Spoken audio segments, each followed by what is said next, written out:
اشنا نور پرېږده به ډېر ښایسته ځای ته مې راوستی او ماښام دی ډېر یو زبردست ځایونه درته ښیم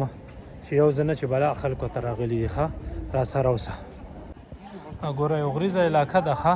دا ګوره لاندې ټول پیرس ښار ترې نه ښکاري نه هغه دی هسې رو رو به راځي وروره کوڅې دي کورونه دي خلک اوسېږي دې سره سره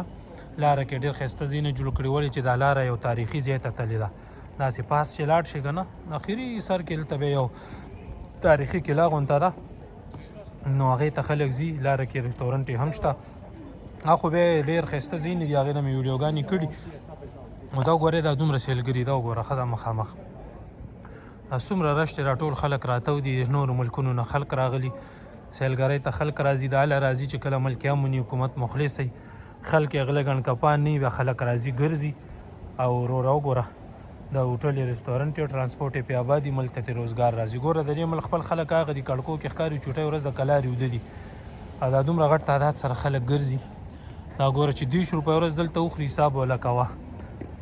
څومره سرمایه دې ملک ته راغله نو دا وجې په ټوریزم کې اوري او د شا ملکونه اوده دي بیخي دي شي ته خیال هم نشته خیر دغه ځای خو ډېر ښایسته دی رسټورنټ والا جوړ کړی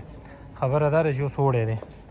دا جمع دی وبخئ اوړي کې بیا دلته خلک کیني او جمعې کې دننه نو دننه خلک ناستي ګوره پلیټونو ته څومره منظم ځای جوړ کړی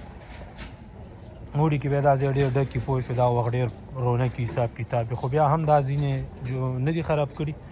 چې دا ځای ډېر اوچت ښکته دی څوک چې ځي راځي نو کیني دمې ته ساړه رامور کې وخوري د دې هم فایده وشي هغې له هم لږ دمې ته ځای میلو شي څوک اوبه وڅکي برګر یو شی بل شي او داسې چې خېجې پاس یو زړه کیله ده د هغه ویډیوګانې به تاسو لیدلي مې یا بیا وګورئ دا ټول خلک هغه ته ځي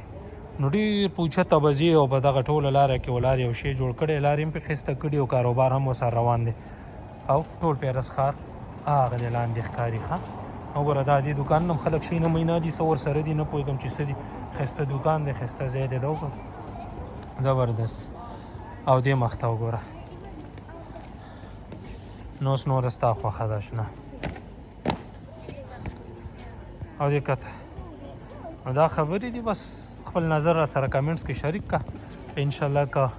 ما یوټیوب والا سره دا وعده کړې ملګرو سره چې هر کمنټس ته به زه ستاسو ویډیو جوړم جواب به درکوم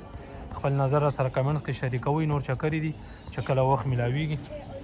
یو ښایسته او تاریخي ځای ته به وړم صحیح ده فلحال خدای په امان